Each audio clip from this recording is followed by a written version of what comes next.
But what I really want to know is money. How come you didn't tell the family that Steven died? You were going to steal their house because you tried to do a quick claim deed, and you tried to contact a realtor who thought to himself, this is really weird. The funeral home, you had him cremated. That's not what Jewish people do. That's what Jill said she wanted. Okay. She talked to his Jill, who's not even able to sign a document like this power of attorney. And I guarantee you, when I start peeling the layers back further and further, you're going to be, there's going to be a lot of money being transferred. Meet Linda Pulk, the trusted caregiver who moved in with an elderly Michigan couple. But when the husband, 78-year-old Steven Zarnowitz, suffered a stroke and ended up on life support, Pulk allegedly made a shocking decision. She pulled the plug. She claimed power of attorney, but police say the documents were forged. This document, which is totally fake and fraudulent, which you're going to ride this, that's fine. Then came the real twist. While he was still in the hospital, she allegedly started transferring his house, draining accounts, and racking up credit cards in his name. Yeah, I'm not. This is their house. You're trying to steal their house. No, that's not what I said. You were trying to steal their house. Listen. Steven wasn't giving you that house. How did a simple caregiving job turn into this? What really happened in that hospital room? And what else will investigators uncover? This is the interrogation of Linda Pulk. Okay, so just again, I know we covered this at the house, but I just want to make sure you understand you're completely not under arrest. You're not going to be placed under arrest. Okay? No matter what. Well, I'm gonna tell you the truth, so Great. there's nothing to hide. Perfect. Okay. So I try to be as accurate as possible, right? Okay. So I just want to make sure I understand completely. So you basically, and correct me at any point if I'm wrong here, okay? So you act as your own kind of like self-contractor per se. Yeah. You get hired by Steven, and you were not working for a service back then? No. Okay, so it was all... I mean, I was working somewhere, but I wasn't working for, like a home health care service. Okay. Where were you working at that time? What is it? It was called, it was a travel agency. Lord, what is the name of it? Where's it at? It's in Southfield on 9 Mile and right off 8 Mile. Jeez, I forgot to do it. That's okay. So you were working there. Yeah. Now, how did you end up meeting Steven? He came up to one of the facilities where I was working at, because you kind of go from facility to facility. At a travel agency? Yeah. Okay. That's what you do. Okay, so let me explain it to you first. What do you mean by are you saying like travel agency, like you book tickets for people for airline tickets? Or are you saying travel? Nursing travel. Okay. I'm sorry. Forgive me. I get confused. I'm really sorry. Let me be clear. It's a nursing travel. So what it does is, like facilities, like during COVID, they employ agencies to help get extra staff so that they can have staff. So it's kind of like a temp agency for nurses. Yeah. Sort of like that, yeah, right? Yeah. So if I'm a company, if I'm like, I don't know, St. John's Health, and I say, hey, I'm short nurses, then I can call this agency who you work for, and then they might send me you or whoever else. Yeah. Okay. Yeah. So he had come to one of your facilities you were working at. He was outside the facility. I guess he was soliciting, trying to see who he could get. Okay. And so it was actually me and a couple of people at the time. Okay. So. Okay, so you strike up a conversation with Steven. Obviously, he likes you. So he decides to hire you. Yeah. Okay. And at that point, you said there was a written out like invoice or contract. In the initial beginning, there wasn't, because we were at the facility. So Jill initially was at the facility. Okay. And so I took care of her from in the facility until May of 21. Okay. From Okay, so while you were working at the agency at the facility, you that's where you met Steven and Jill. Yes. Okay. So But I met him outside. He was just soliciting as we were coming in. Okay, so you were taking care of Jill there, and this was after she had contracted COVID, and right, and she had some medical issues. Yeah. Okay. So was she, like, what was her condition back then? Was she paralyzed, or? Because I noticed she's in a wheelchair, right? Yeah, she's in a wheelchair. Okay. So, She was in a wheelchair then. Okay. So Yeah. she's been She's been in a wheelchair for a long since time. I've gotten her. Okay. So since the time she was in that facility till about May of 2021, you were caring for her. Yeah, somewhere between May and June. And then at that point, you decide to get hired on by Steven full time at their house. Yeah.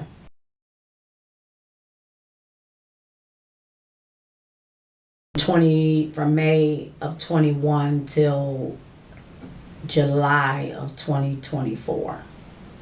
Okay. Why did they move out here? She wanted to move, and so I said, "Well, move close to me," and they were like, "Okay." So you said you bought that Rivergate house 2 years ago? Yeah, my husband did. Your husband did? Mm-hmm. Okay, but you guys were together at that time? He bought the house first, and then we got together. And then you got together? Yeah. Okay, so you weren't dating when he bought that house? No. He's owned it though. Mm-hmm. How long has he owned that house for? Since 21. I don't know the exact date. Okay. Yeah. Okay. And I'm sorry, I forgot. He does construction, right? Mm-hmm. What company does he work for? He worked like for the union, like the UAW. Is that what it's called? Oh, okay. He's a union carpenter? Yeah. Okay. All right. Okay, so he owns that house. You guys get together, that's when you move in the house. No, he bought the house and moved in. I met him and then You dated? I didn't move. Yeah, we did. Yeah, yeah. Okay. I moved in actually right before we got married, and then I moved out and then I moved back in. I gotcha. All right. Okay, so tell me about.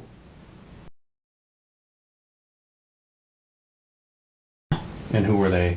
I know one of them was Antoinette. I don't remember last names. Okay. Antoinette.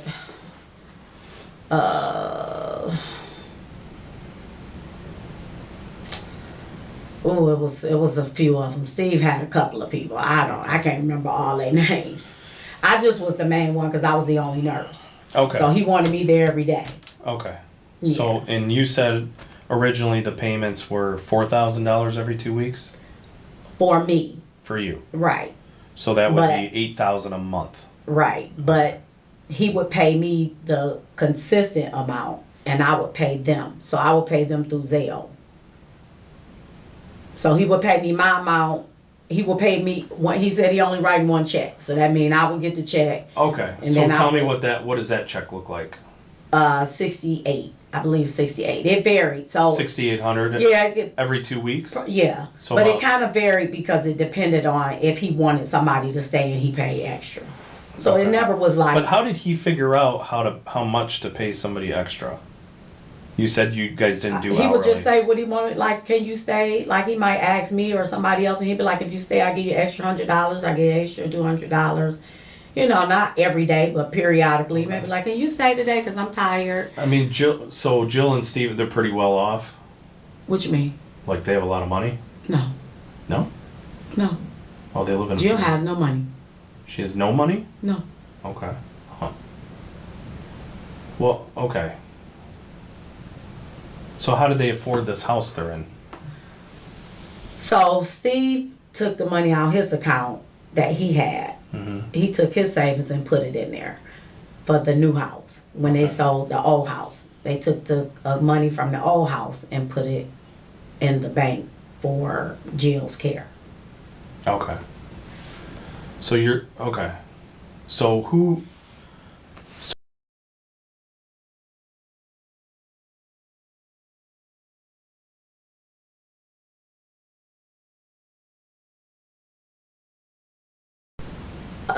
So I guess Jill and her first husband had the house initially when when they got married years ago. And their kids lived and grew up in there. Then I guess they got divorced, and then Steve and Jill moved in together. Okay. According to Steve, they've been together for 21 years as of this year. Okay. That's about. I know she had the two sons. They when she first came home, they used to come, but then they just stopped after maybe the first maybe 6-7 months. They stopped coming. When? After 2021, they didn't really come that much. Okay. Yeah, they didn't really come. Okay. So it was just Steve and Jill. Okay. Steve still worked because he was a lawyer. Mm-hmm. So he worked at home, and some days he may go out to the office. I don't know how they had their arrangement set up with them and whoever. I don't know. What do you mean arrangement? I don't. Like who was supposed to get the house and stuff like that, because that's what a lot of this is stemming from. Okay, but why? Okay. I'm saying between Steve and the boys. Oh, okay. Yeah, Whatever. so I don't know if they had any types of arrangements or nothing like that. Okay. But I know when Steve got this house over here, so Jill said one day to Steve, I want to move. She said, because I have a lot of bad memories. And clearly her ex-husband was abusive to her. Okay. And she's like, I want to move. So he said, okay. He did the paperwork. Okay. I guess he did whatever he did. I don't know. So you weren't involved in the sale of that house, or you didn't help them sell it or anything like that? No, I didn't sell the house. Steve sold the house. Yeah, I know. But who talked to the people to sell the house? Steve? Steve. Okay. Yeah, Steve was alert and oriented times 4 to 5. Yeah, I don't know anybody. I'm just asking. Yeah. To try to kind of wrap my head around, what we're dealing with here. For somewhere between 480 and 5. Okay. So. It's a pretty nice house. Yeah. So my husband kind of updated the house for Steve, so that they could get it moved out. Okay. Did Steve pay him for that work? Yep, Steve paid him for that work. Do you know how much? No, I don't know. I didn't get involved in that. Okay. We kept our business separate. Okay. Yeah. All right. And so some stuff he didn't pay Steve. I mean, Steve didn't pay him. He just did it because he liked him. Mm-hmm. Okay. All right. And then, so they sell the house, and you said that's Jill wanted to move because Jill wanted to move because she said she was having bad memories. She has a best friend named Mickey whom she spoke with. Well, let me ask you this: when did Jill's because my understanding is that Jill has some cognitive issues. Mm-hmm. When did that start? Jill has periods of confusion, like she'll mix the information up. Mm-hmm. But if you have a general conversation with her, she knows everything she's talking about. Okay. So I wouldn't say that she had dementia. Well, she went to the doctor. I took her to the doctor. She didn't have dementia. Okay. She did have what they call, I gave the paper. Let me ask you this: what's her doctor? Where I'm going.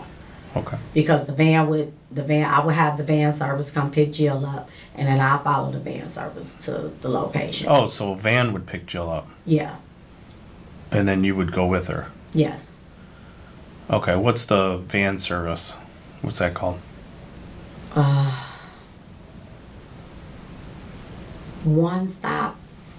One stop? Yeah, one stop van service. Okay. Okay. So would Steve ever go with her to any of these? No.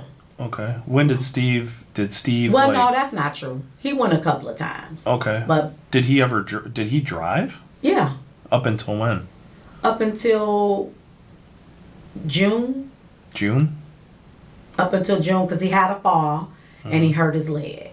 Okay. Yeah. So he stopped driving after that? Yeah. Okay.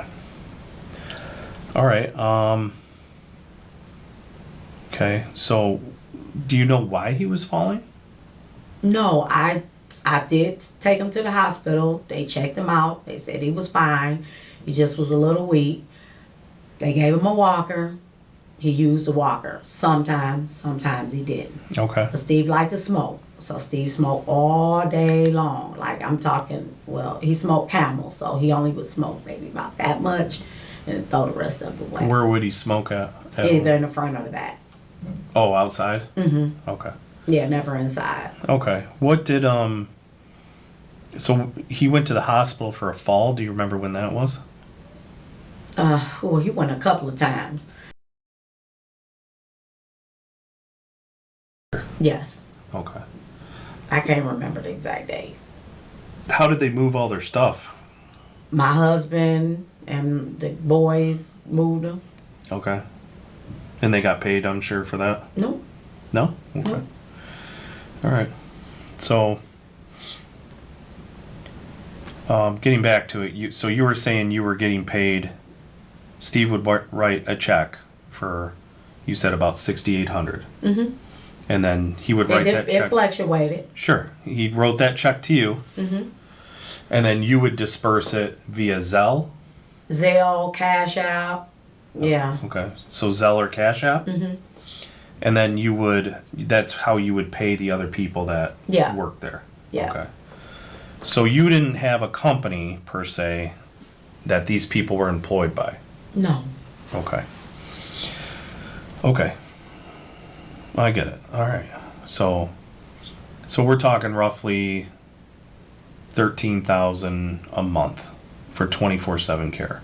12. I know it's about 12. About 12. Okay. About 12. But if it was 6,800, right? Yeah, but that's why I said it varied. Okay. Because it just, all right. I mean, it kind of depended. But either way, it was about 12. Yeah, that's why I said 12. Consistently since 2020. 2021. 2021. Except in those payments, I purchased Jill stuff What do you out of mean? my money Why would you do that? because I just did. That's what I did. I would when I think about Like, what do you stuff she mean needed, by stuff like her for Jill? diapers, the pads because she wore diapers. Mm-hmm. When I got her, she was 70 pounds. She's now like 128 pounds or something. So that means she couldn't fit her clothes. Mm-hmm. So I would buy her clothes. And then Steve would reimburse you for that? No, I would do it because I like her. Like she'd be like, Linda, I like this on TV or something. I mean, like we had a relationship. Okay. Like she would be like. So you would use your own credit card, bank card, whatever? Sometimes I'm saying, not all the time. I'm just saying I would do for her. It was things that I did for her and Steve. How much are we talking a month? Well, let me see. Diapers. Give or take, she may use 2 packs of diapers a month, which is probably like $35 or $37 a piece. Pads is around the same thing, 23. So she would use 2 and 2, 2 and 2, because then when she slept at night, she put the pad up under. Okay. Then I started buying, what is those things called? I started buying absorbent pads. Mm-hmm. Like, I'm trying to say it where you understand it. So are we talking like $500 or $600 a month kind of a deal? Sometimes more than that. Like I just went shopping for him and I bought Steve some clothes because he stopped wearing suits. He wore suits all the time. Mm-hmm. And so he would only have like 1 pair of pants. I'm like, we was like family. Mm-hmm. I would be like, Steve, you got to put on, you got to, so I would go out, I'd buy him like 4 or 5 jogging suits from Macy's or Burlington, Marshalls, and Jill, same thing. I'd be like, oh. And he wouldn't reimburse you for any of that stuff? I never asked to be reimbursed. You never asked him? No. Okay. No. Okay. I mean, because we kind of just treat, like I came, like every morning I came. But he wouldn't up his payments when you did stuff like that? No, because we had a relationship with each other. Like, he was like, he used to call me his black niece. Okay. He was like, okay. Let me see. Okay, so initially when they initially came, everybody was fine with everything, I guess, until they wanted to put her in a nursing home. whatever they conversations that took place, you know, whoever was working there and myself would leave so that they can have their own personal conversations. And so that would, you know, so that way we wasn't in their business. But Steve still would share with Jill's best friend, which is Mickey, his lawyer, which is Jim Fajan, and myself and other staff members, you know, what was being done to them. And so... And what was that? What was being done to him? I guess the boys was trying to make him put Jill in a nursing home so they can sell the house, and they wanted the money for the kids. They said that my dad promised to pay with this house for my kids' education. Okay. And I'm not the only person that knows this. So who else would know that? Mickey. Mickey? Okay. Yes. Mickey Shapiro. I think that's how you say her name. Shapiro, something like that. And Jim Fajan. Jim Fajan. Okay. Yeah. So they're well aware of this situation? And so Steve worked at Dowman's. It's like a multi-billion-dollar company, Dowman's Properties in Ann Arbor. Okay. They know about some of it. Yeah, they know about it. They know enough about it. Because Steven would tell them? Okay. So this Mickey and this Jim, Steven would tell them that this is going on and the boys want all this stuff. Yeah. They want this money. Okay. Yeah. So what was, like, how did Steven feel about this? Well, he was like, oh no, they can't do this to me and whatever. You know, I would tell him, calm down. It's just not that simple, you know. You are, you know, Jill, I mean, they would come, and sometimes, like, they would come periodically, like once every 8 months or something. So at this time, Steve was basically taking care of Jill's stuff, right? He has always taken care of her. But, like, obviously at the time this house thing's going on, they're dealing with Steven with regard to this, because Steven lives there too, right? Yeah. So... They wanted him to move out, put Jill in nursing home, and sell the house so their kids' college fund can be paid. And when did this take place? That took place, that was last year when they had that conversation, maybe around this time. So fall of 2023? Maybe fall of 2023. Okay. But actually just before Steve died, they were coming, came again, and he was like, I just don't want to see him. Again, Mickey knows because she's the best friend, so he would talk to her as well. Okay. And she said, she was like, I mean, not she. He was like, I just don't want to see him. You know, I have a daughter that's special needs, you know, and so he put certain things in place so that I could help them as far as, like, if something happened to him, he was like, this is what I need you to do. This is who you call. Jim Fajan was the person to call. I would talk to Mickey anyway, because I would give her updates on Jill. And so Mickey would pop up and come over and see about Jill, and it's always been me. And how many times did Mickey come over since July when they moved over here? Mickey only came over once because she had just got out the hospital. Okay. So Mickey had a bad fall. Okay. And so she was in the hospital, so she only got to come over, but she lives in Florida. So she moved to Florida, but I got her telephone number though. Okay. All right. So it's kind of all over the place because this is how this is deeper than, I don't know what they said. So what was your role then in helping Steven out with stuff? Like when you're saying you were helping him with arrangements, or he would tell you things like, let's go through some of that. What would he... Well, he told me where all of his paperwork was, as far as for like power of attorney, what to do for power of attorney. He told me what to do for Jill. If he was, you know, like he gave me a list of papers that he and somebody else signed. I had nothing to do with me. Like they signed it maybe like years ago.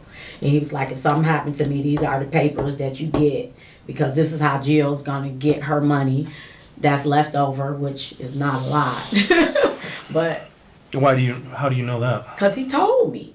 He told you how much money he had? Yeah. Okay, how much was it? It was something like $695 or $700,000 or something like that. Okay. Now to the exact number I can't remember. Okay. And so. And when did he tell you this? Like periodically. You know, like Steve was a bragger. He kind of like be like, oh, you know, that's how he talk. He'd be like, oh, Okay. you know, I got money. You know, that's how he talk. So he had $700,000 to your knowledge. From what he said. Okay. So what was this paperwork he was talking about? Take me through that. Just like the power of attorney paperwork. So who's listed as the power of attorney? For Jill? Whoever. What? How many power of attorneys are there? It was 2. Okay. There were 2. Okay. So it was one for Steve. Initially, when the boys started trying to threaten him to take put him out and take the house or whatever. So then he got power of attorney. Over Jill. Yeah. So it was Steve over Jill. Yes. So she signed over her power of attorney to Steve. Yes. Okay. All right. Yes. And they also got married in the process. When did that happen? I want to say they got married in March. March of 2024? 2024. Okay. How did they get married? Steve had a priest come over and marry him. Okay. Yeah. He was like... At Farmington House? Uh-huh. Who was there when that happened? Steve, the priest. I was there. And Jill. What kind of priest? No, he wasn't Catholic. He was, I think he was Jewish. Okay. But it was a priest? Yeah. He said he was. I mean... Okay. Did they fill out a marriage license? Yeah. Okay. Huh. All right. Well, why would they get married after so long? Jill says you wanted to get married. That's when she still had her faculty. She was like, Steve, when we gonna get married? You know, like they having normal conversations every day. Like, you know, today is today. Mm-hmm. She would ask him periodically, Steve, when are we getting married? So Steven and Jill get married in March of 2023. Yeah, I believe it was March. Okay. But you were there? Yeah. Okay. And who else was with you? The priest. So you, the priest, Jill, and Steve. And Steve, and that's it? Yeah. Okay. Okay. So no other family members were there? No. Okay. All right. So the boys knew that she was married. So after March, so then the decision at some point's made to sell the house. Right? Yeah. Yeah. Okay. But here, I'm sorry, don't let me get too far ahead. Yeah, because I'm too So the far power of now. attorney. The power of attorney. So there's a power of attorney that Jill signs, makes Steven her power of attorney. Is that correct? Yes. Okay. And then you brought up another power of attorney. I know we talked about it at the house. Right. That was the power of attorney for me because Steve had got sick. And he was like, you know, somebody going to have to help take care of us. Okay. And I was like, okay. Initially, he asked me to do it in August. Mm-hmm. And I was like, nah, ain't nothing going to happen to you, Steve, or whatever. Mm-hmm. And he was like, you know, so I'm like, well, we'll talk about it a different time, which came up to the October date. Okay. And then he had the stroke. Actually, that I want to say it was the same day he had the stroke. So it's you, the witness, the two witnesses. You said, who was it again? And Jill. So Jill, Steven, and who else? Kendra. Yeah. And who was the other one again? I don't remember who else was there. I gotta remember. I just can't remember. But. Okay, so those people are there, and then this traveling notary that you said, right? Steve called the travel. What's this? Yeah, Steve called the travel notary. Okay, so Steve calls the travel notary. She comes there. So present is you, Steve, Kendra, and then it's somebody else you don't remember. Yeah. In the notary. Yeah, because I'm thinking two different people, but I don't want to say nobody. So Jill signs it, Steve signs it, notary signs it. Kendra signed it and I signed it. Okay, and whatever witness. And yeah. Okay, where did you sign it at? What you mean? On the paper? Yeah.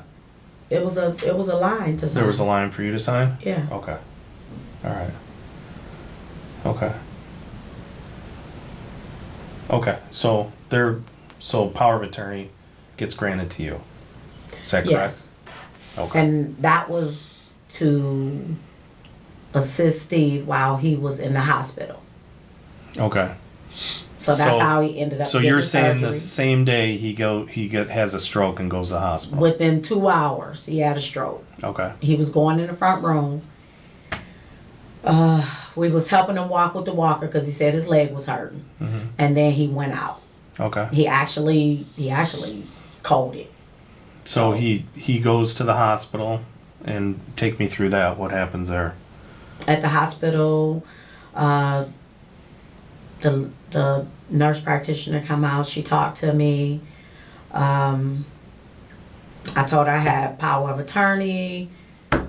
She asked me, what do you want to do? I called Jill. I said, what you want to do? She like, let him have the surgery because it was I want to say it was a surgery. Yeah, it was a surgery.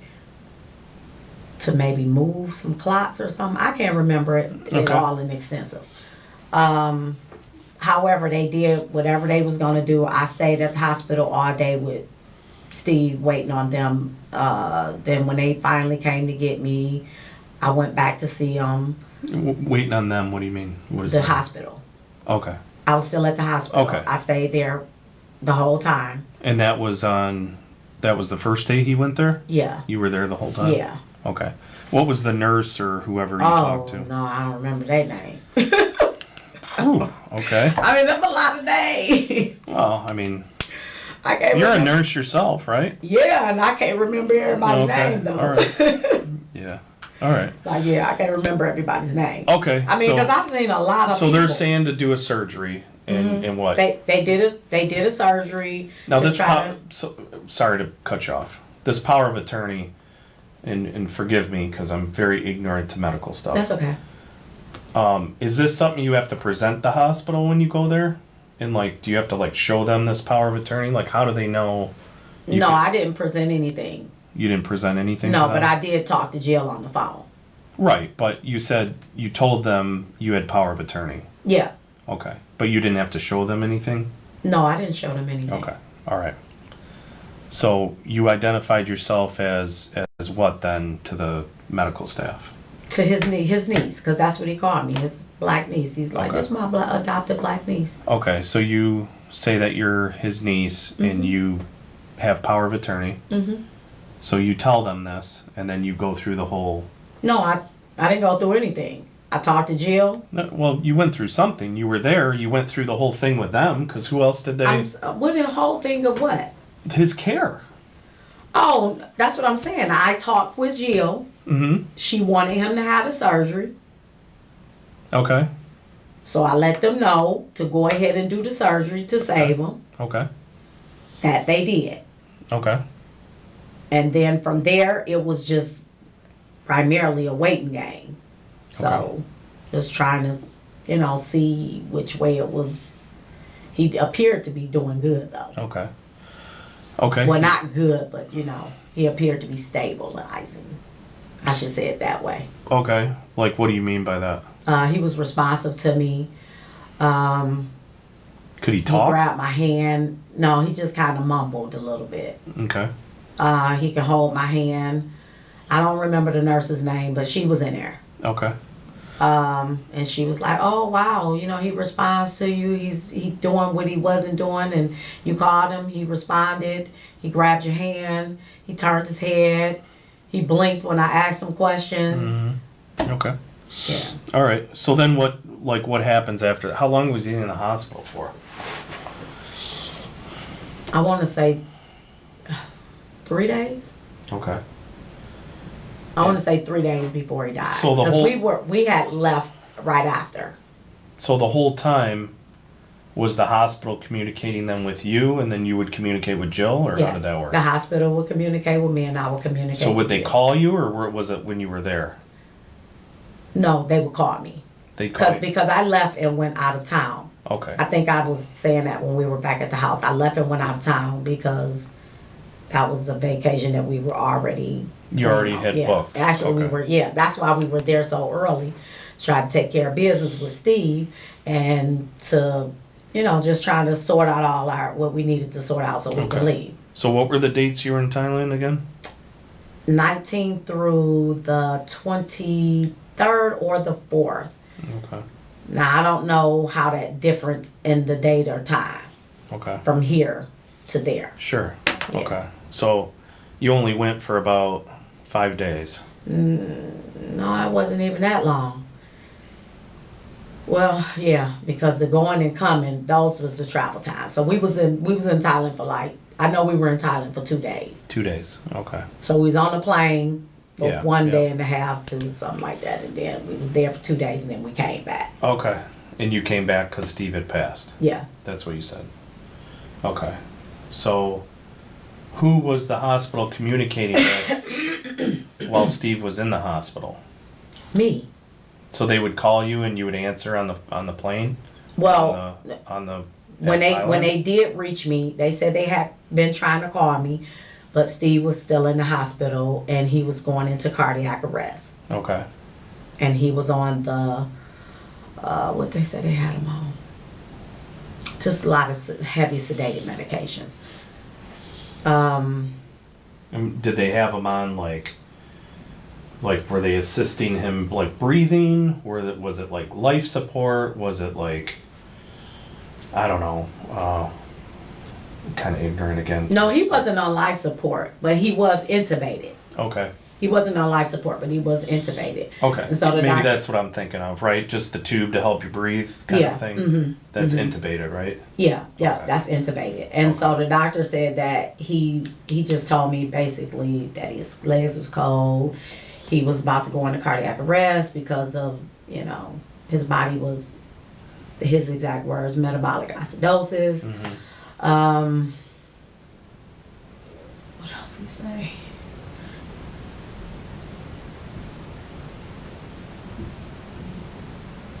I can't remember. I can't remember it all right at this moment. But that's for the gist of it.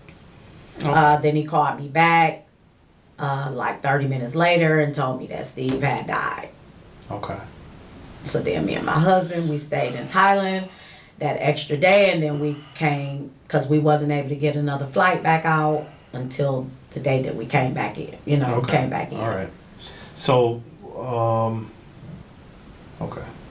So they're calling you on the phone, kind of keeping you updated what's going on. No, they just only called me twice. Okay. They called twice. They were like, no, 3 times. They called me as we was leaving to tell me that he, was okay for now. On the 19th. I believe so, yeah. Okay. So on October 19th, that's the day you guys were leaving, and the hospital had called you and said that he was doing fine. Said that he was doing okay, yeah. He was doing okay. Yeah. And okay means he was intubated, but responding. He's comfortable. Okay. Basically, he was comfortable. And that's October 19th. Yes, I believe so. Okay. And so when we actually before we left leave out, on October 19th. Yeah. Okay. But we stopped by there to see him. I stopped by. At the hospital? We stopped at the hospital to see him. I basically just gave him a hug and a kiss. I was like, I love you, stuff like that. My husband, same thing, because he had just shaved him the day before. And he was like, all right, you gotta, just have a normal conversation, trying to make it as normal as possible, because that's what they tell you to do anyway. Okay. But, he was just like, oh, gotta hurry up and make it through this, because I gotta shave you again. Okay. And you're sure that was on the 19th? And you came back the 23rd or 24th? Yeah, about the 23rd or the 24th. But I can look up. Well, I don't have my phone. Yeah. But I can look at the itinerary. Okay. And how did you end up booking that trip? I didn't. My husband booked it. Okay. Was it through like Expedia? Was it just, did you guys just do it online, like book it yourself, or? I don't know. Plane tickets or whatever? I didn't. Okay. He did that. I wasn't there. Okay. All right. No worries. I'm just curious. Okay. So basically the 3 times, when was the 3rd time that you talked to the hospital? When they called me back and told me 30 minutes later that Steve passed. 30 minutes later on what day?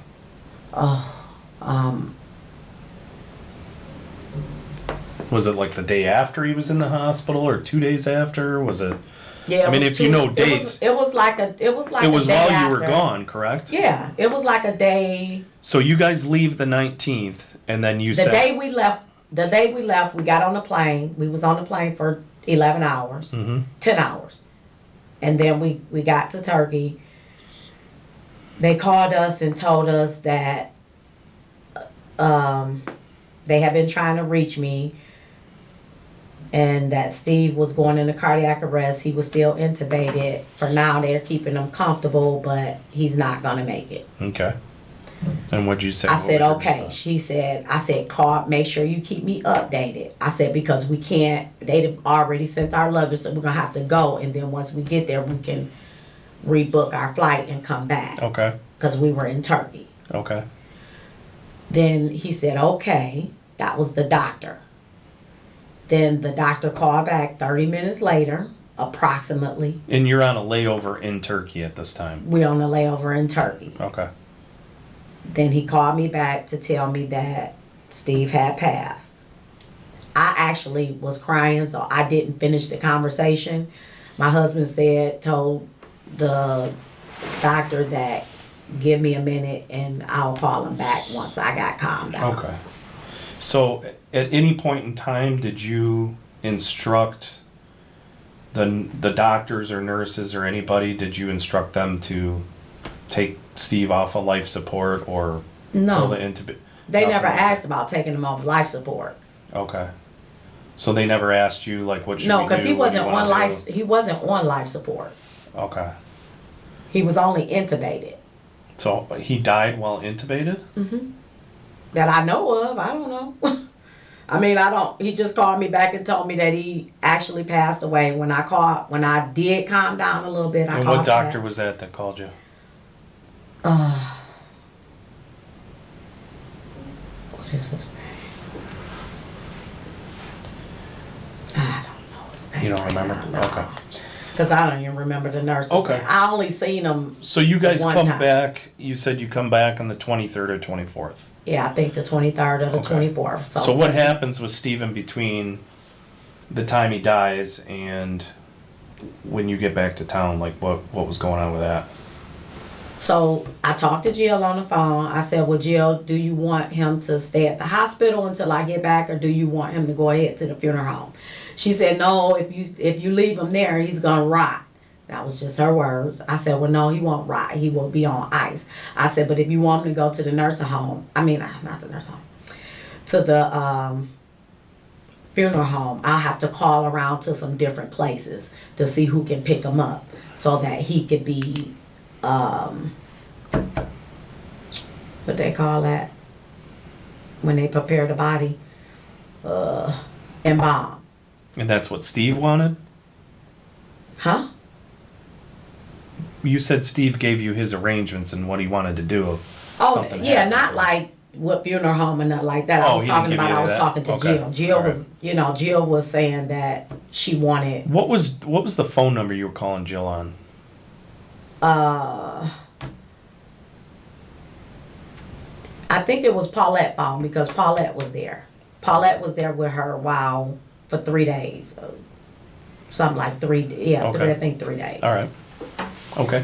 So Paulette, she would talk to me, and, we talking, I'm consoling her.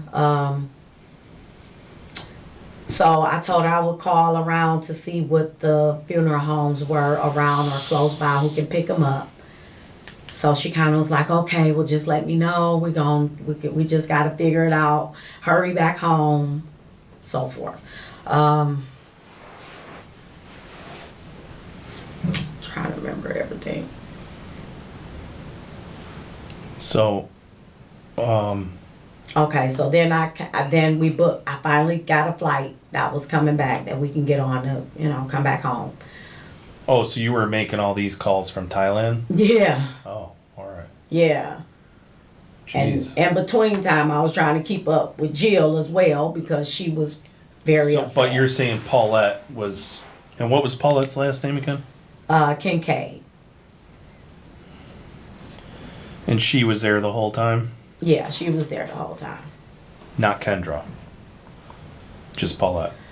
No, Kendra was there the day we left, but Paulette came to stay for 3 days. You know, she was, because she don't drive, so she like, oh, this is far. I'll just stay the whole 3 days, and then Kendra didn't have to come. Okay. So she just stayed the whole, you know, like overnight. Okay. 3 days. All right. And so we kind of like talk, we pray, we talk, we pray. I talked to Jill like every time. So, and sometimes I couldn't call because the way. But you were talking to Jill via Paulette's phone, you're saying? Yeah. Okay, and you don't probably remember that number, or you do? I don't have it. I don't. Okay. I mean, I don't. That's all right. No Yeah. worries. And Okay. so we talked to Paulette. We talked to Jill. We just kept calling Jill, checking on her, making sure she was okay. And then I got sick. Then I don't know, maybe because I was stressed. I don't know, but I got sick. So then when we got ready to get on the plane, I had chills, I had sweats. I was like, oh my God, I'm feeling sick. So of course we're on our way home now. Oh, before you got on the plane coming back, you said you started. Yeah, we was in Turkey. Okay. You never made it to Thailand? No, I'm saying coming back home. Oh, you laid over in Turkey again? Yeah. Oh, all right. Yeah. All right. I see what you're saying. Yeah, so we laid over in Turkey for 24 hours. Okay. So that's when I started getting sick that day. Okay. When we got off the first plane, after about a couple of hours, when the evening started coming, I started feeling sick. I started getting chills and sweats and shakes, and then my throat was hurting and itchy, scratchy. And then the next, so we got a hotel room. Yep, we got a hotel room. Then we went back to the airport. By that time, I was fully sick, so I couldn't even talk by that point. We sat in the airport till the flight was ready to leave because From Turkey? Yeah, from Turkey. Okay, and then you land in Detroit? And then we came into Detroit. Okay. What airline did you fly on? Turkey. Turkish Air? Yeah. Oh, okay. All right. Okay. Okay, so once you get back, then what's our first course of business when we get back here? When I came back, went to Jill's house. Just kind of was talking to her. My husband was. I didn't really go in there too much. I just kind of tried to talk to her a little bit and wrote her a couple of notes because she couldn't really hear me, so it was pointless of talking. I was asking her via paper, like, what do you want me to do? She was like, I don't know, let's just try and figure it out. I was like, do you got the health insurance? Not health insurance, life insurance, so we can call because they're coming they've already embalmed him and we're trying to get the services together. And so I was real squeaky. You couldn't really hear me, but you can hear me. But Okay. not like in person you can, but not over the phone. Sure. So I got a hold to Jim Fajan because I remember when Steve, actually when he was like coming to from when I brought him back, he was like, Jim Fajan, call Jim Fajan, call Jim Fajan. So I was like, dang, I don't have his number. Wait, who said that? I'm sorry. Steve. Steve. And this is when? This was when he came. So he coded, meaning he stopped breathing, pulse stopped. Yeah. I did CPR. Okay. I brought him back. He was like, he just was kind of mumbling. Okay. Jim Fajan, call Jim Fajan. Okay. So I was like, I don't even have his number. Okay. So I did end up, I searched him on the lawyers in Ann Arbor on the internet, and I found his number. Okay. So you called Jim Fajan? I called Jim Fajan. Okay. And what did you say? And then to I Jim? told Jim Fajan, I said, from here, I don't know what to do because this is not what I know to do. And when was that do you remember what day it was that you called Jim Fajan? I called him probably about 4 days straight because he didn't respond. because he said he was out of town or something. So would that And then been- he called me back. So you get back on the 23rd or 24th. So you're saying you probably didn't talk to him till the end of the month almost? Probably within. Was it within? Let me see. Because he called me back. Okay. That's how he called me back. So he calls you back after about 3 or 4 days because you couldn't get a hold of him? After about 3 or 4. Okay. So then what's the conversation with Jim at that point? I basically told him what happened with Steve. I told him what Steve said. I told him the information that Steve gave me. And what was that? And that was the will and trust. Mm-hmm. That was the notarized power of attorney. I sent that to him. I sent the trust.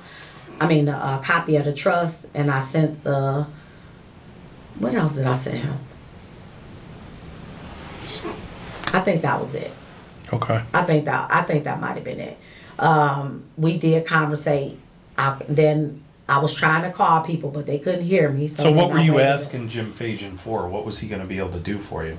Well, Steve said that was who was going to take care of him when he passed. Okay.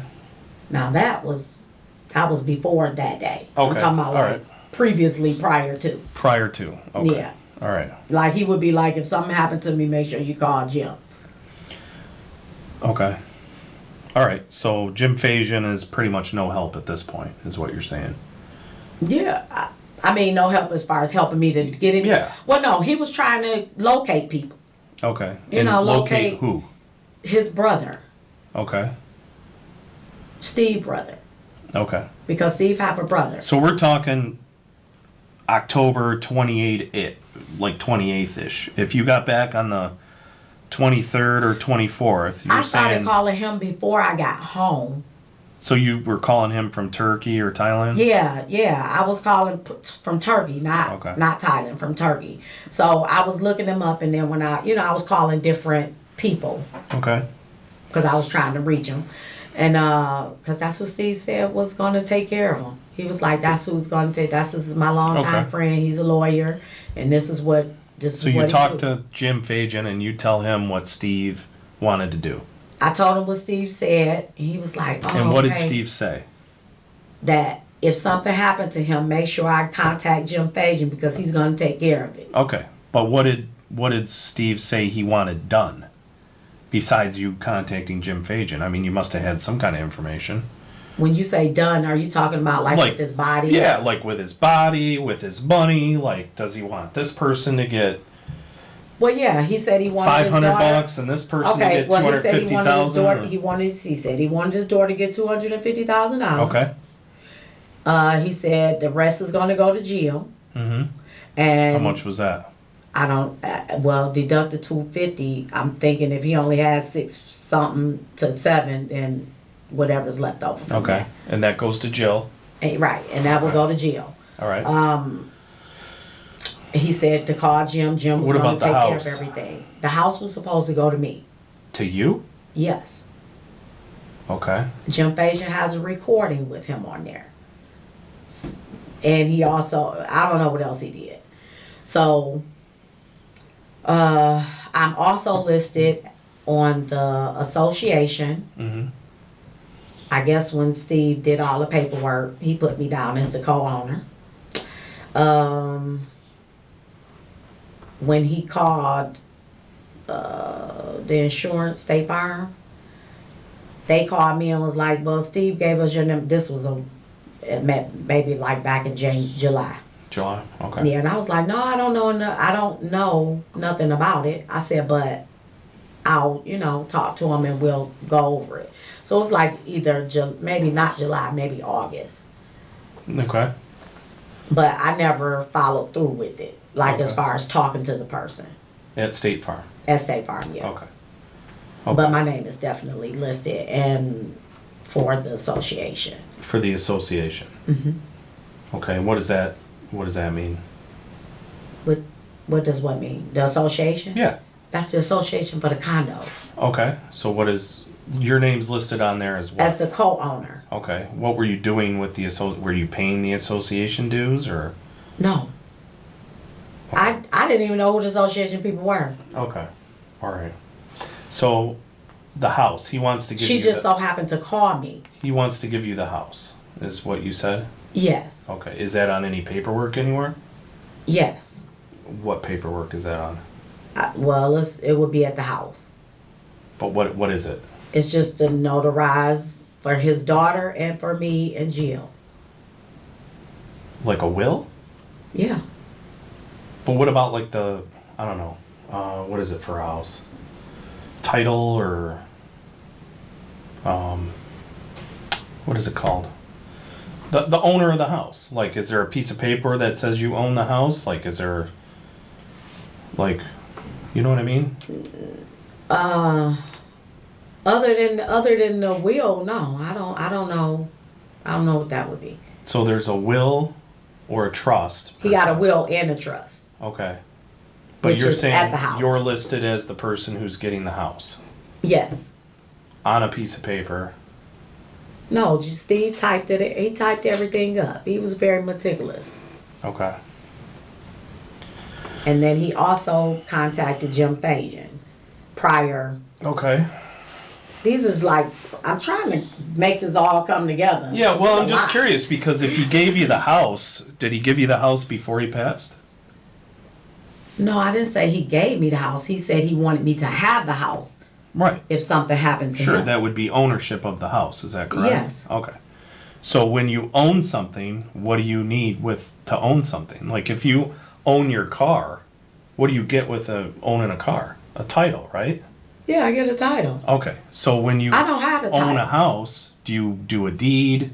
Do you do, like, did he do any kind of like quitclaim deeds or anything like that to you to give you the house? I believe that's what that paperwork was. Some of it. A quitclaim deed? Do you know what that is? Not really, but Okay, so you're saying he did a quitclaim deed to you for the house. so I don't know. I'm agreeing because I don't know what it Well, I don't want you to agree if you don't know. Yeah, I'm not going to agree. So what I'm saying is he does have some paperwork. It's at the house, so they're there and they should be able to get it. Okay. Like that.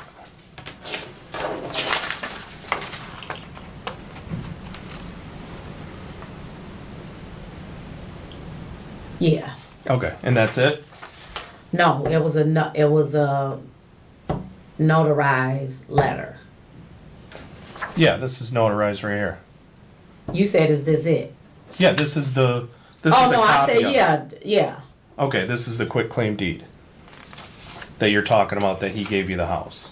Yeah, I didn't say it was a quitclaim deed because I didn't know what it was. Okay, but you recognize this as being the same piece of paperwork that you signed. One of them, yeah. Correct? Yeah. Right? Isn't that your signature? Right there? Yes. Okay. So this is a document you signed that would give you possession of that house. Is that Yes. correct? Okay. All right. Okay, so he gave that to you on the 14th of October. I guess. Do you want to read it?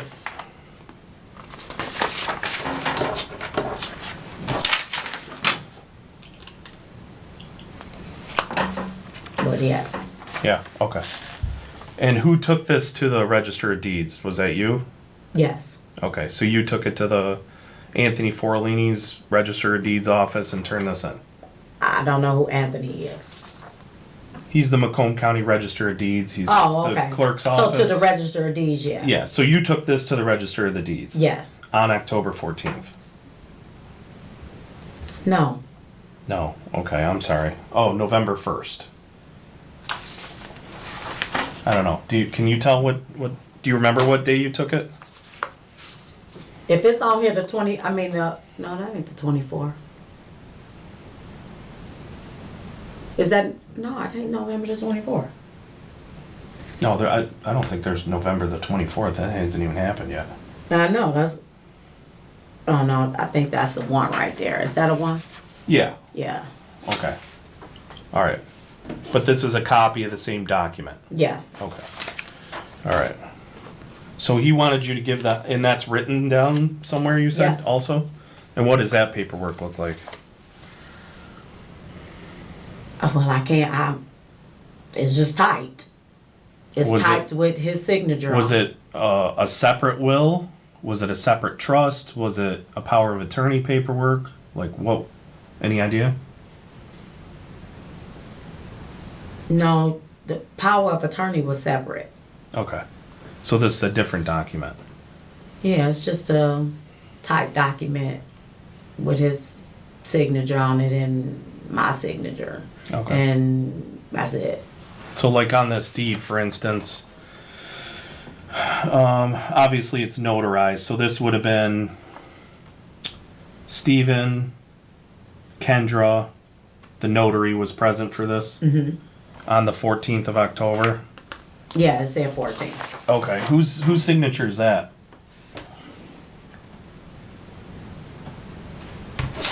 You know who that is? Who was there with you? Because I see Kendra, I see you, I see Steven. Any idea who that is? Isn't that Steve? I thought that. Who's this over here? This one here. Who's that? I thought that was Steve. I don't know. It was You only don't three remember? people. Yeah, it was You only don't remember three who people. was there? So it was you. No, it wasn't but three people there. So Kendra, Steve, you, and this guy Steven who notarized this? This guy down here, Stephen McLean? Because it's notarized? Yeah. Okay. So those were the people present when this document was signed? Yeah. Okay. All right. And you don't remember Kendra's phone number? No, Okay. All right. not by heart anyway. Okay. So he gives you the house. So do you tell Jim Fajan that? Yeah. Okay. Okay. But and Jim then- Fajan has a recording with him when he called him and told him that. Stephen called him and told him that. Okay. And when was And that? about- When did he call? Nah, I don't know the exact date. I don't know that. Okay. That was just the conversation that we had then. Okay. Okay. So what happens after that? So let's get back to Stephen's embalmed, right? And you're trying to figure out what to do with Stephen at that time. You had called Jim Fajan, right? Yep, I called Jim Fajan. And then who do and we then I talk talked to after that? Dennis Dowman. Dennis who? Dowman. Who is that? That's just Steve's job. Steve's job. Steve's job, yeah. Okay. Okay. So you talk to him and he says what? Oh no, I was just letting him know. That Steve died? Yeah. Okay. Did any conversation come up with him about any arrangements or anything like that? Yeah. I mean, Okay. he just wanted to know what they were. I said, I don't know what they are yet. Okay. And then after that, who do you contact after that? Mickey. Mickey. Okay. Do you know when that was approximately? Mm-hmm. No. Okay. No, but I did talk Who to else- Mickey who when else I do was you able to, contact? his daughter, well, not the daughter. I texted the daughter and have her mother call me, Okay.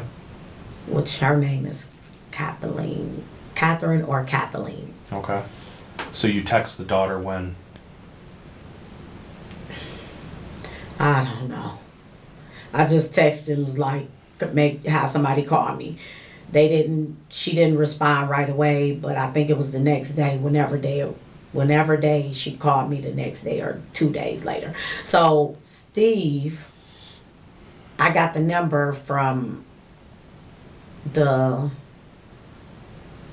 Dowmans. So Steve's phone, the old phone, he cracked it or something.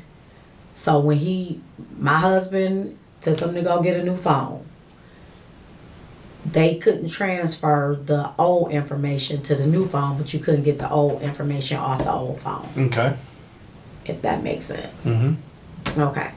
So I had to search for numbers and try to find people. Okay. If that makes sense. Yeah. Yeah. Okay. Where's Steve's phone at? Where it was in my car. It's in your car? Yeah. Okay. Is it still in your car?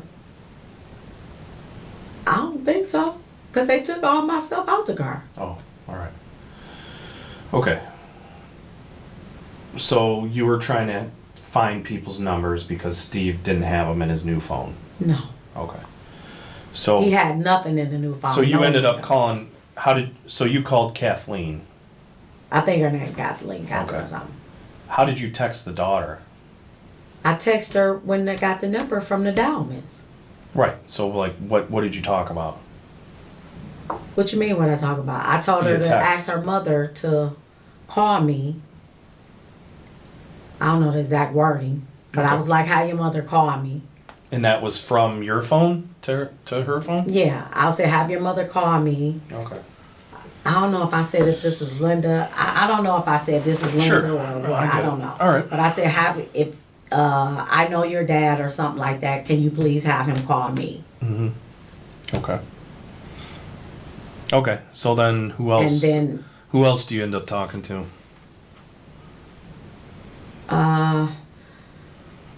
I talked to who I talked to.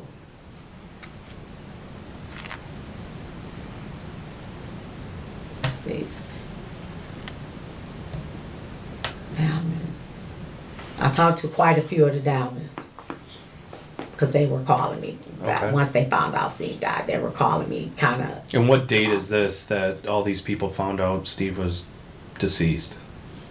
Probably Any like idea? the 23rd, 24th. Whenever I got back. When you got back? Yeah, whenever I Okay. got back. Did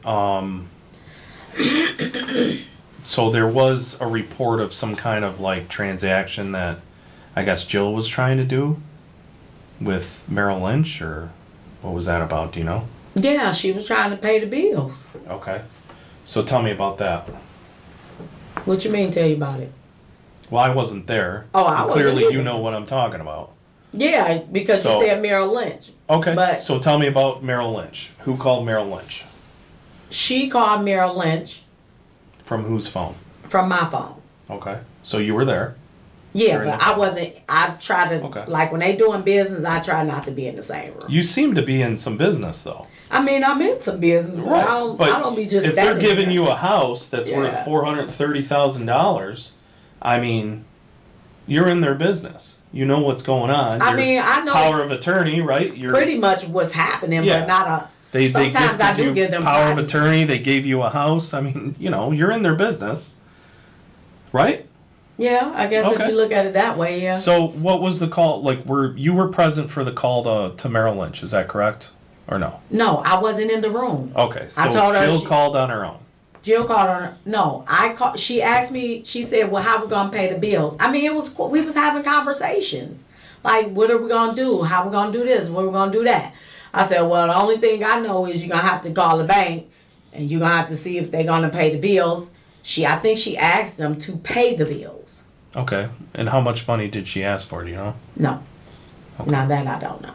Okay. I don't think she asked for no particular amount of money. Okay. At some point, did you talk to Arthur, Steven's brother? I talked to Arthur. When? I forgot I talked to him. You forget a lot of stuff. I gotta be honest with you. You know how much I've been through?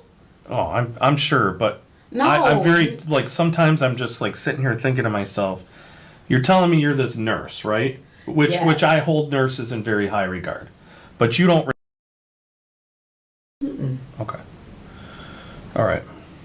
So, but that And was he Henry also will Ford. take Tylenol too. When did he go into Henry Ford again? He went into Henry Ford in August. Was he admitted in Henry Ford? He was admitted into Henry Ford for 3 days. I think it was 3 days. Two or three. And that's the one right here, over here in 19 Mile and Garfield? 19 Mile in Garfield. Okay. But you think that was August? I believe that was August. So he didn't go to the hospital September or October other than the McLaren? He went a couple of times. That's what I'm saying. He went quite Well, a few that's not times. what you're saying, because you said the last time he went was August, besides this last time he went and died there. So, you tell me, you're the nurse. He went to, let me see, he went to Henry Ford. Did he go twice to Henry Ford and once to McLaren?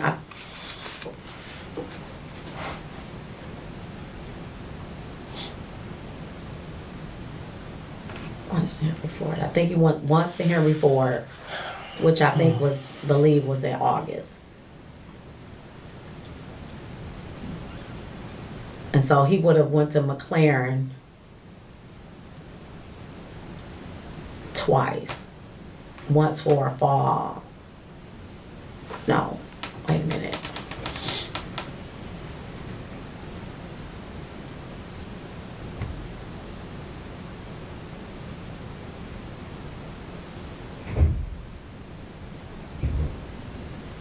It may have been September, not August. The ambulance came, but they didn't take him. He wouldn't go. Okay. So they came out quite a few times though, because he was falling outside. Okay. Okay, but you don't remember when Exact he went to the dates. hospital? I can't remember the exact dates. 'Cause Okay. But you know for sure though, when we talk about exact dates, you know for sure though you left to go to Thailand on October 19th. Yeah, that was October. And that's for sure. You know that 100%. Yeah. And you know 100% that power of attorney you were talking about, that was signed on that same day he went to the hospital for the stroke. That I can remember, yeah. Okay. And you know that 100% to be true. That I'm thinking, yeah. Yeah. So the same day he signs that paperwork, a few hours later he has a stroke. Is that correct? Yeah.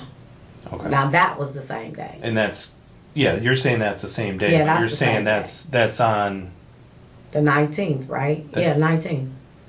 and you're sure that's the 19th? The same day you left? Well, if I had my phone, I can kind of go in there and look. But I can't. So I can't give prominent dates, and I can't even look to see what I'm doing. Okay, but you do remember prominent times, like that something takes place. So if Steve gets transported to the hospital, that would be for a stroke, right? When you had to do CPR and stuff on him, right? Yeah, I did. That's CPR on him. that's a memorable day. Well, 'Cause you didn't do CPR. It was a memorable day. Hang on. But it was a very emotional day too. Hang on. Let me ask this. How many times did you do CPR on Steven? Once. One time, right? That same day he went to the hospital, is that correct? Yes. Okay. That is the same day you're 100% sure that he signed that paperwork? Yes. Yes. Okay. I believe so. Yeah. All right. Okay. That's what I was. So. Okay. So that to I'm you not, that would be a memorable day of a series of events that took place that day.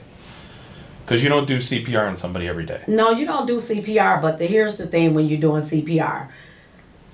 When you're doing CPR, you got adrenaline rush, you're moving, and you're just moving fast. Sure, but So you would remember things are that kind of moving that's fast. the same day happening. that, you know, here he is, he signs this paperwork, and then a couple hours later So he has are a y'all stroke. trying to say I killed him?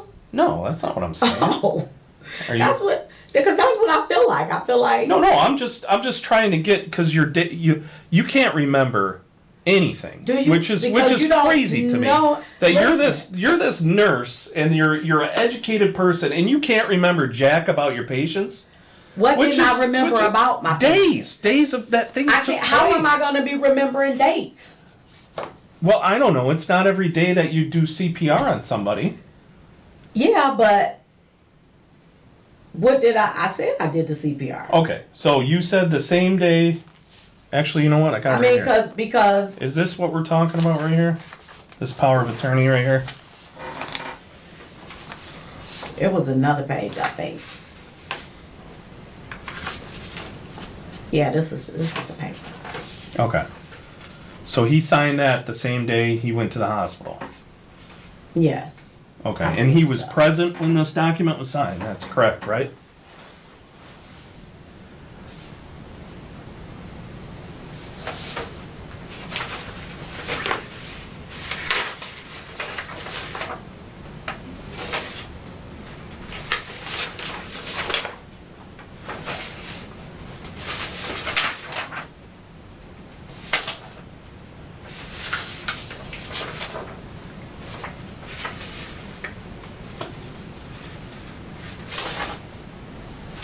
Yeah, say the 19th on here, right? So the same day he was taken to the hospitals when he signed this, and you said he was present for this signature. Yes. Okay. And which signature, just because it's hard to make out, which signatures is his?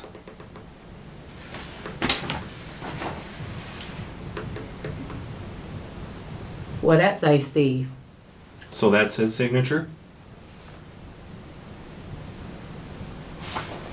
And that one is maybe somebody else? I would assume maybe Jill? I don't know. I wasn't there.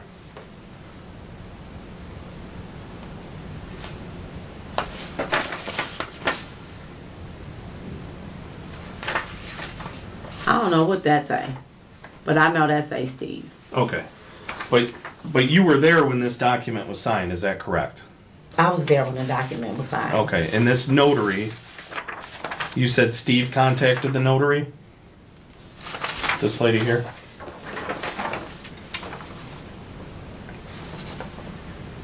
No, Steve didn't contact her.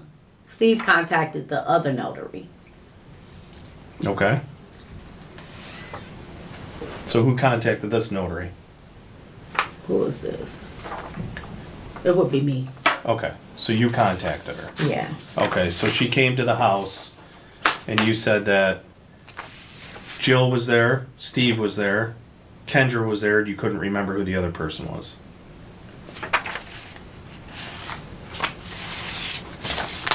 You said Larry, right? No, I said no, I didn't say Larry. I thought you said a Larry. I talked about Larry was being an employee. Oh, okay. All right. When we were at the house, I was saying who the people was at the house.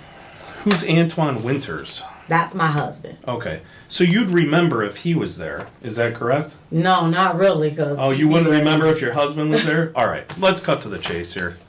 All right, Yeah, let's cut to the chase. Yeah, let's cut to the chase. You are lying so badly. It's almost hard to even like contain myself. You are so full of crap. It's not even funny. What am I full of crap about? And this is what I'm going to say, Linda. People make bad decisions sometimes. And I've been in this room with a lot of really bad people. And I think that I don't think you're a bad person. I think you're somebody who made a bad choice and a couple bad choices. Okay? Mm-hmm. So, I will tell you this right now. This document right here is fraudulent. And you know. From where? Want to go through it? I'd be happy to go through it with you. See this document right here? That you filed at the county clerk's office, at the Register of Deeds. You filed this. You said that's your signature.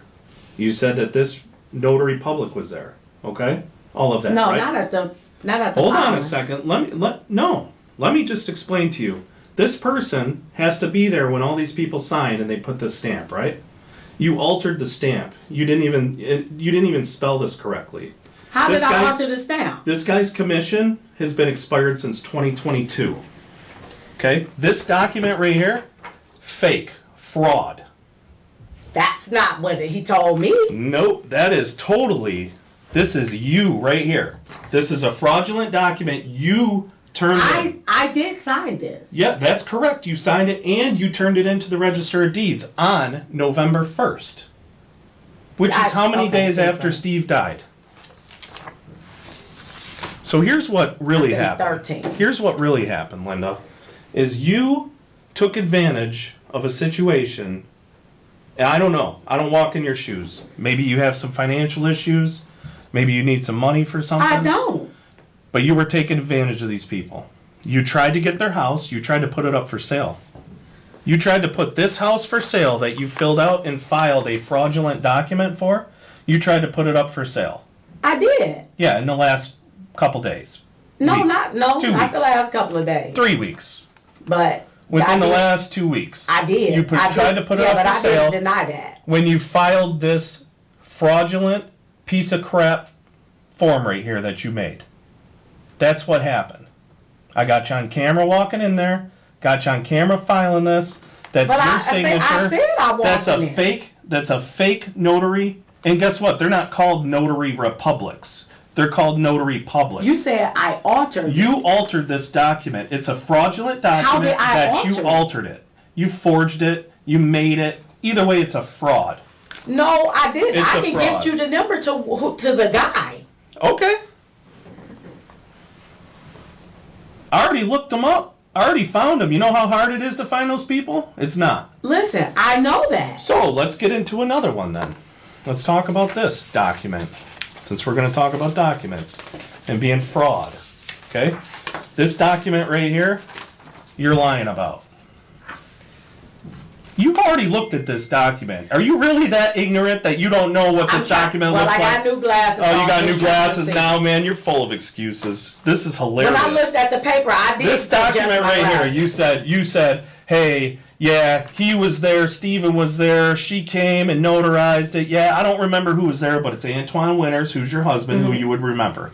Kendra seems to be showing up in a lot of these. This signature up here, who the heck is that? Jill can't even hold a pen.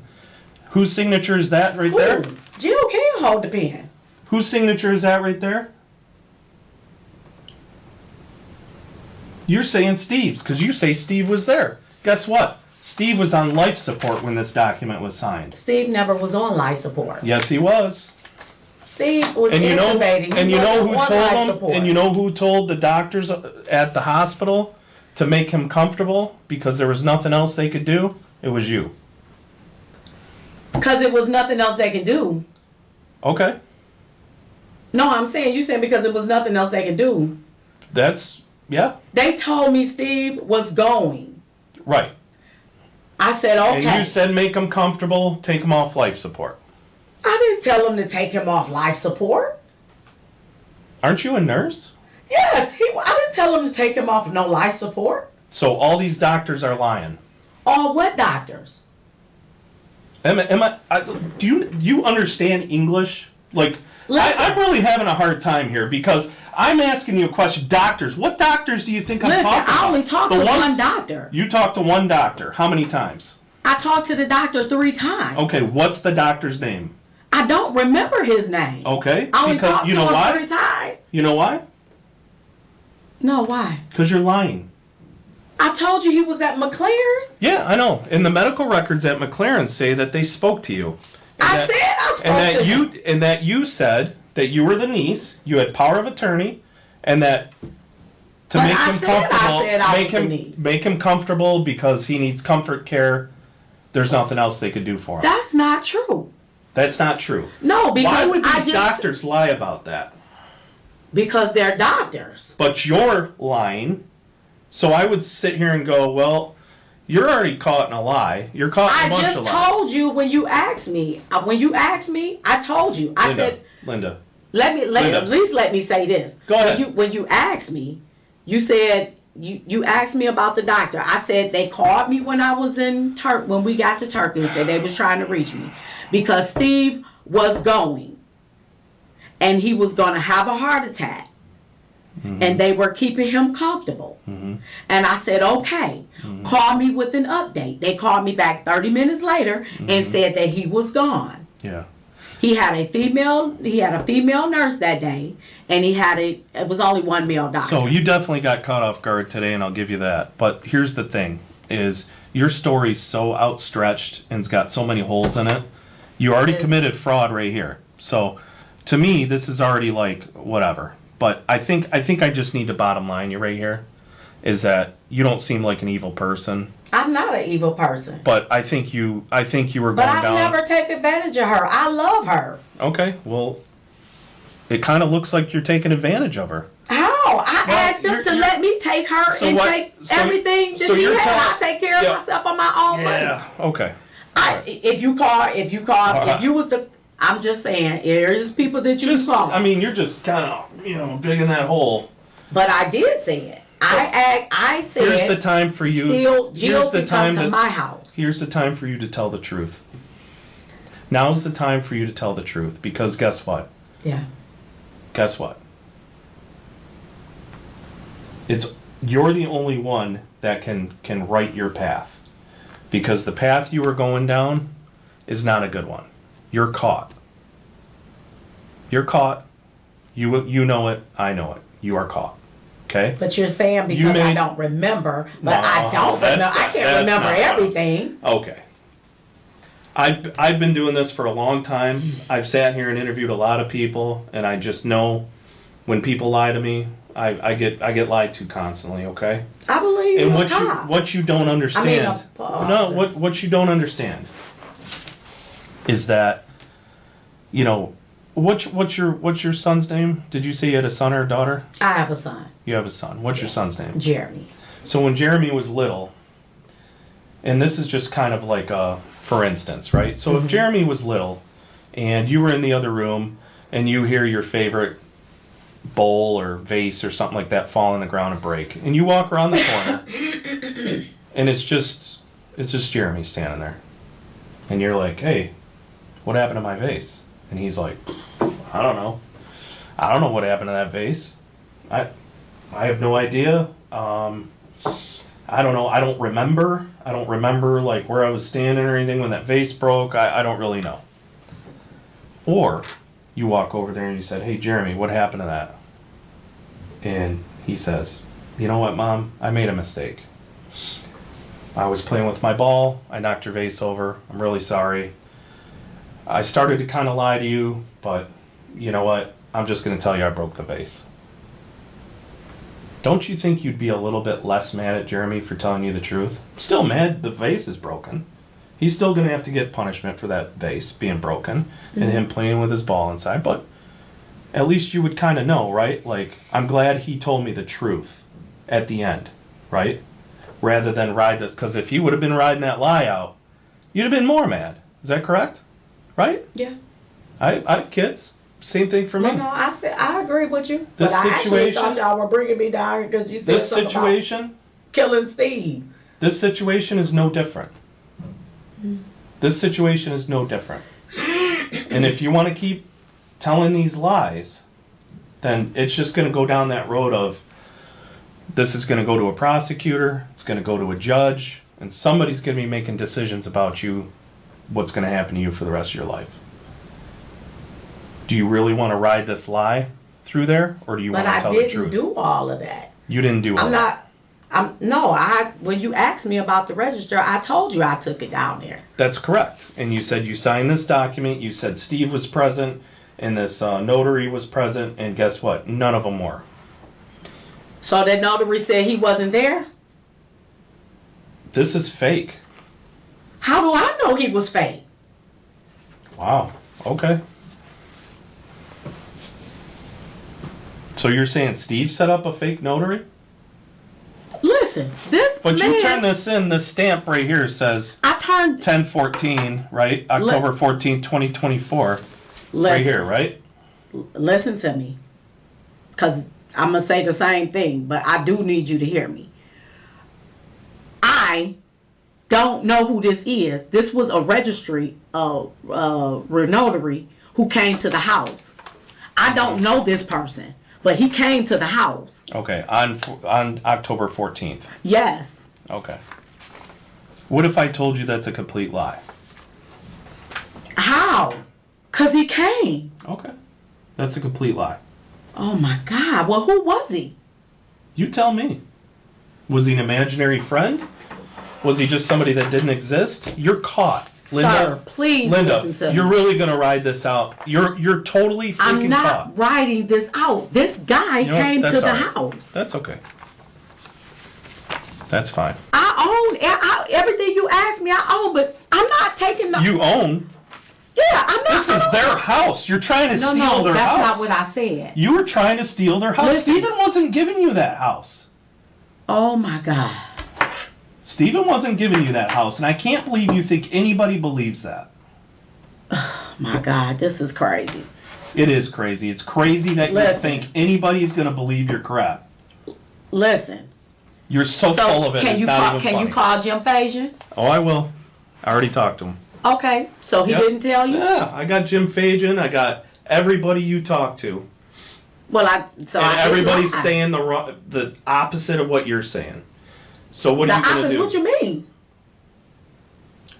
You're trying to get money from Merrill Lynch. You're trying to get them to send money. You went over to the funeral home. You had them cremated. That's not what Jewish people do. That's what Jill said she wanted. Okay. She talked to his Jill, who's not even able to sign a document like this power of attorney. And I guarantee you, when I start peeling the layers back further and further, you're going to be, there's going to be a lot of money being transferred and different things like that. But what I really want to know is, money. How come you didn't tell the family that Steven died? I couldn't talk. I called. When I felt like I could talk, I did. By the time I called Mickey, I didn't call. The son had called me. Not called me. He texted me. What son? Jeff. Mm-hmm. Jeff had texted me before I could even call him back. Right. So you say you're in Thailand October 19th to October 23rd or 24th. You're not sure. You're sick. You lost your voice at that time. I'm still recovering now.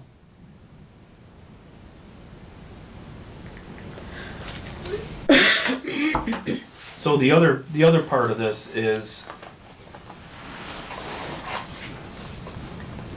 so you're talking to these doctors though before you got sick, is that correct?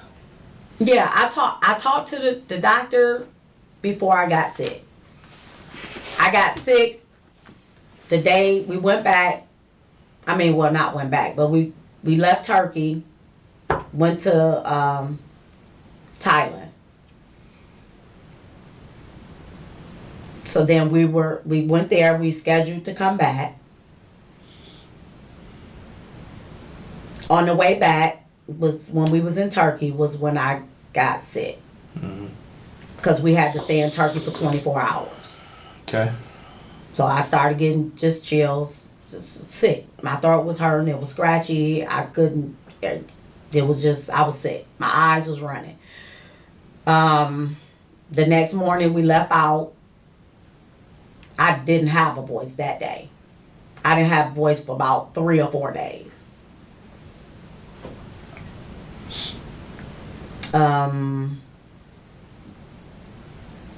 We took I think 11 or 10 and a half hour flight back to Michigan. Okay. From Turkey? We arrived, yeah, because it was from Istanbul, Turkey. Mm-hmm. So Turkey went from... It's more of like a 14-hour flight, really. I'm trying to think the last time I was over there. Yeah, something like that. I probably. Yeah, it might be, right? Because I slept because I was taking cold medicine. Details are very fuzzy at times. I get that. Well, no, it's not so much that it's fuzzy, but I've been sick. So you talk to the doctors though, and you're saying that you talk to the doctors, and you would call Jill on Paulette's phone, and Jill would make these decisions, even though Jill signed over a power of attorney to Steven that you were witness to months ago. Yeah, but what do Steve and Jill power of attorney got to do with me? We both know that Jill wasn't right of mind. We both know that. And you cannot deny that because you're a nurse. Did you talk to her? Yes. And she ain't in her right mind? No. And if you're sitting here telling me you didn't know that, you're confusion. So full of it. No, what I said Linda, you're completely full of it. Jill has metabolic. Hang on, let me get to the best part. This document right here that you claim that Steven was present for when he signed it, he wasn't. No, he wasn't. Okay, thank you. But this Liar. Look, but this one? Liar. This one? That one? Whoever this is, he did come to the house. No, you fake this. This is fraud all day long. You're getting charged with that one. Listen, this person came to the house. This person right here made up that document. No, I did not. Okay. I don't even know. Who'd you get the document from? Because you didn't figure this out right. County of Wayne, State of Michigan, City of Detroit. I didn't even read it. Steven didn't do this document. Listen, I didn't even read the document. Okay, so now let's get back to this. You lied to me about this. Yes. Yes, you did. But I didn't lie about this one. Okay, well, this is a lie. This is fraud. It wasn't from me though. Okay. But it was from you. No, Because I'm you saying, signed it. No, and no. you turned it in. And in fact, this stamp up here, That's not what do I'm you want to saying. see that this is the best part? This stamp right here Yeah. that you had on this document, that's not a real stamp. Listen. The Register of Deeds contacted me and let me know that this is fraudulent. Listen. This is a document you signed and you turned in. Is that correct? I signed this. And you turned it in. And I turned this in. Okay. Thank you. But I did not. This person came to the house. So earlier, let me just point something out to you, since I don't pay attention to detail. Earlier, when I asked you about a notary public, you said a notary republic. Yeah, I always call them Notary Republic. I know you do. You did right here, too, where it says Notary Republic. Because guess what? It's Notary Public. That's not even a... But that's not even a real stamp. Me? Because you altered this I document. thought you said it was a real stamp. You forged it. This ain't no real stamp. You said you talked to him. You know that this ain't no real stamp. So who did you talk to? This guy right here, his notary commission expired in 2022. You are caught. I'm not. You know what? I admire you. You know I what? admire you. I can do a polygraph. I promise you. I'd love for you to get on a polygraph. You know what's hilarious? You're gonna fail it so bad. Oh my goodness. It's not even funny. And all these doctors are lying to at the hospital that tell me that I only talked to one doctor. Okay, you talked to one doctor, so that one doctor's lying. Lying about what? So this is Linda Pulk, who is next of kin. Next of kin. Power niece. of attorney. Power niece, of attorney. Which I you're told not you a that. niece. You're not a niece. And but I told you that. You didn't. And they document. You realize they document your conversation. You know. Yeah. Okay. Yeah. So it was your decision to make Steven comfortable. Isn't that correct? No, they told me Steve was being made comfortable at this time, and that he's probably going to go into respiratory distress. Mm-hmm. I mean, not respiratory distress, a heart attack, because he's metabolic acidosis. Isn't it true that you instructed them to make him comfortable? No, I told you from the beginning. They said they are making him comfortable. Why are you lying about this? About what? Why are you lying about this? About Steve being comfortable? No, Steve, first of all, you've been lying about Steve this whole time, saying the same day he signed this document, which wasn't the same day, and he wasn't present for that document. But then he goes to the hospital, you did CPR, and you saved him, he hopped up. Sounds like a really No, I didn't say he crazy hopped up. No. Lifetime movie. No, I didn't say he hopped up. What I said was he... Okay, you didn't say he hopped up. I agree with you. I said so he did. So he came too, right? And then he just kept saying, Jim Fajan, Jim Fajan. Oh my, well, where did I get Jim Fajan from? Really? Yeah, I mean... You can't even keep it straight. I can't keep what straight? Your lies. Because you're lying. So why did I call Jim Fajan? So let's just... Did Jim Fajan tell you I sent over the documentation? This power of attorney document right here, you already said you lied about. Is that correct? Or is that not correct? No, I agree to this. Yeah, you lied. But this one? That one you're going to say no. Because he was there. You're going to do the Shaggy defense here. It wasn't me. Oh my God.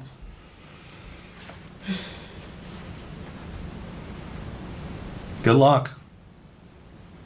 Well, I'm going to have to take my chance on it because... Yeah, sure. No problem. This person was there. All day long, we'll take our chances on it too. No problem. You took a fraudulent document because you were trying to steal these people's house. I wasn't trying to steal anything. Oh, yeah, you were. Nobody was going to ever buy any of this. And then you tell, Katie, I want to make sure Katie gets her $250,000 and, the other $250,000 going to go to Jill. $250 go to Jill? Yeah. I don't know how much is left in there. You seem to know that earlier in this conversation. No, I said it was about 600 and something, 700 to maybe 700. Yep. And I said So what's 250 plus 250? Wait a minute, hold on. We're gonna start doing math. Wait a minute. You remember how to do math, right? Listen. Hold on. Hold on. All right. Jim Fajan. Mm-hmm. If you look on my phone, you will see Katie's mom texting me about money. Let's talk about Katie. You know what? Let's talk about Katie. Wait a minute. I'm trying to... Go ahead. I mean, I'm not going to believe you, but go ahead, though. Believe me on what? I'm telling you. You're going to tell me the truth now, right? I am telling you the truth. Go ahead. Katie's mom wanted to know about the money. Jim Fajan. She wanted to know about the money. Heck yeah. Okay. All right. Jim Fajan asked me and said he wanted to make sure that Katie was taken care of. Mm-hmm. Oh, you don't believe me that to say that? No, go ahead. Oh, because he said her child, Steve's daughter, has special needs, which he said that Steve called him on the phone. Okay. And talked about Katie, the money in the house. Okay. Now, you say you talked to him, then he would be able to tell you that. Okay. And if he don't, I don't know why, because that was the conversation that they wanted to know about the money. Because he wanted to make sure her daughter was taken care of. And I told him, yeah, he did. He said he was going to leave her $250,000.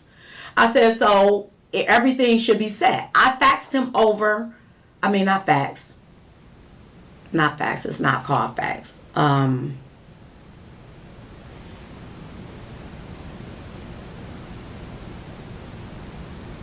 Not fax. It's another one. Can't remember what that is either, right?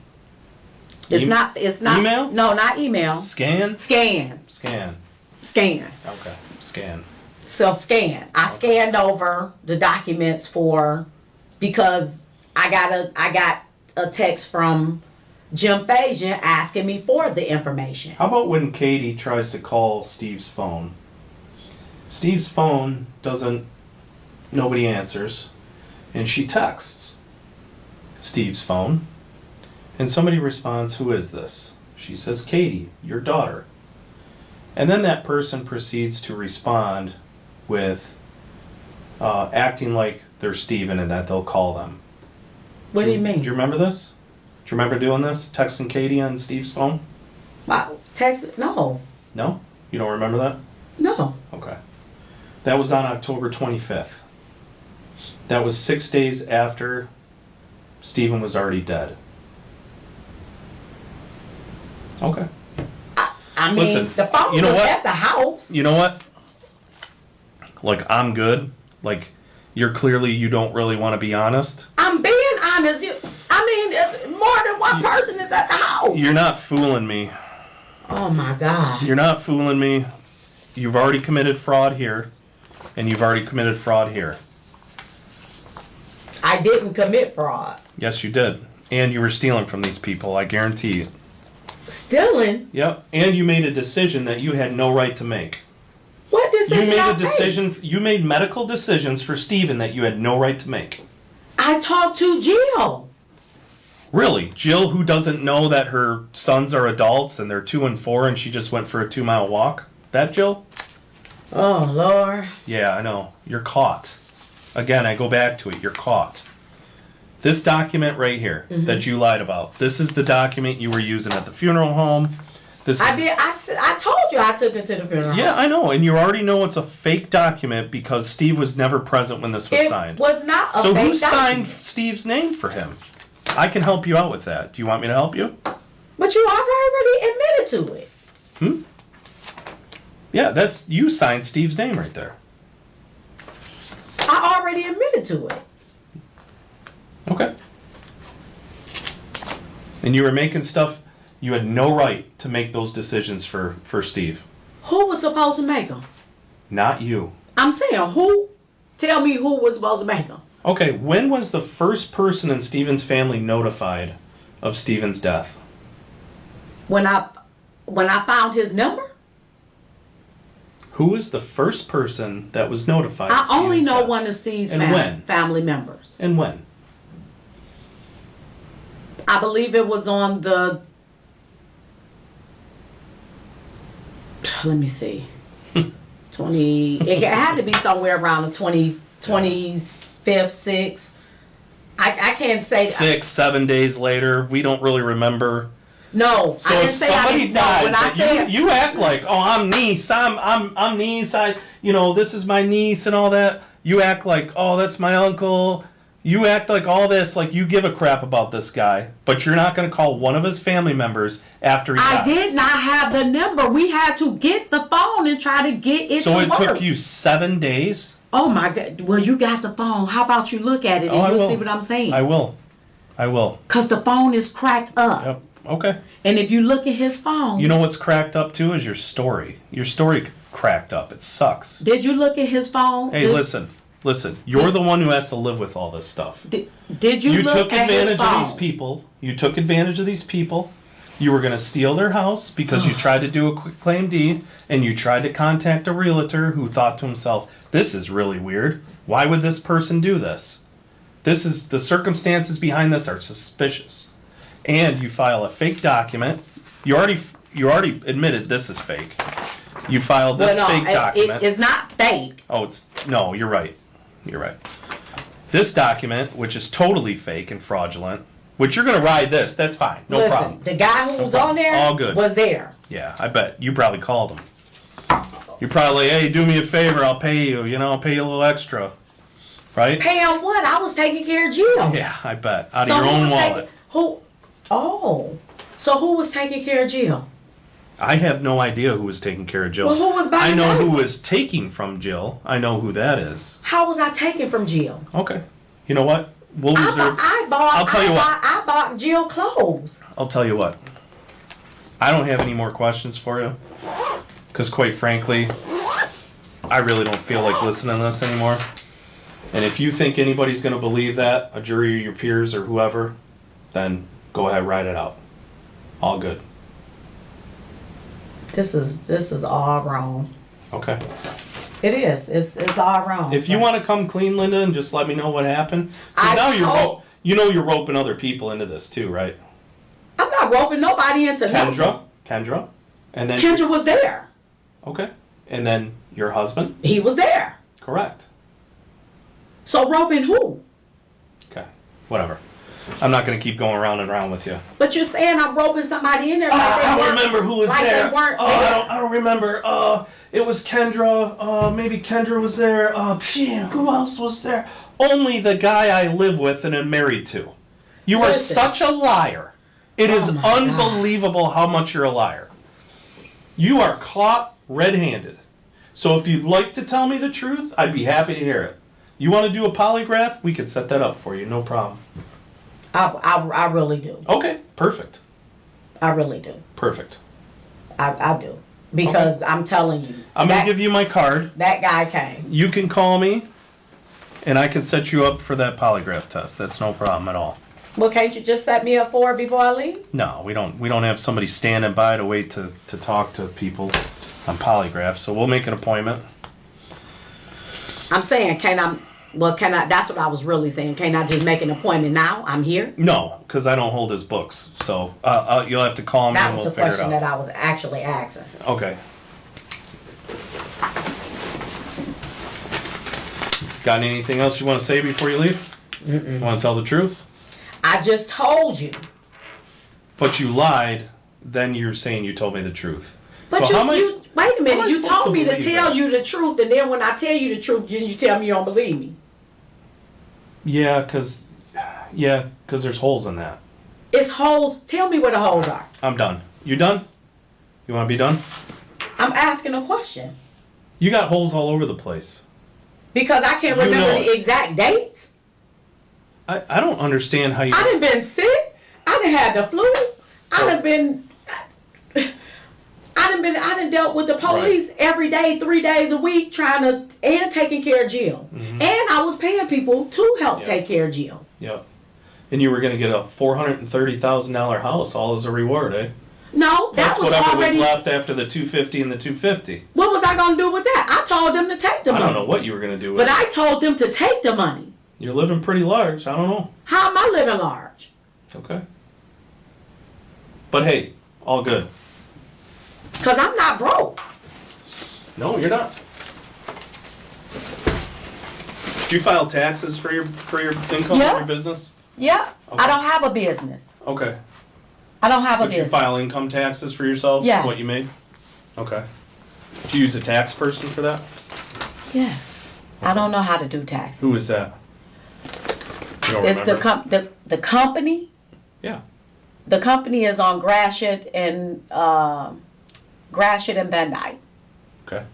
True taxes. True taxes? True taxes. True. So you file true taxes. federal and state taxes? is Federal, that correct? state, and well, I file city. Okay. So for $12,000, roughly $13,000 a month, you have a tax record for all that?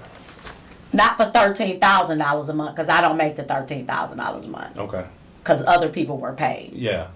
So what do they claim taxes too? I can't tell you what they do. Okay. All right. All right. Think about it. Linda Pulk was charged with first-degree murder, embezzlement from a vulnerable adult, 2 counts of forgery, 2 counts of identity theft, and 2 counts of illegal use of a credit card. In April 2026, a Macomb County Circuit Court judge dismissed the first-degree murder charge, ruling that Steven Zarnowitz died of natural causes. Pulk remains charged with the financial crimes. As of April 2026, she was released on bond pending resolution of the remaining charges and the prosecutor's appeal of the murder dismissal. She has not been convicted of any charges in this case.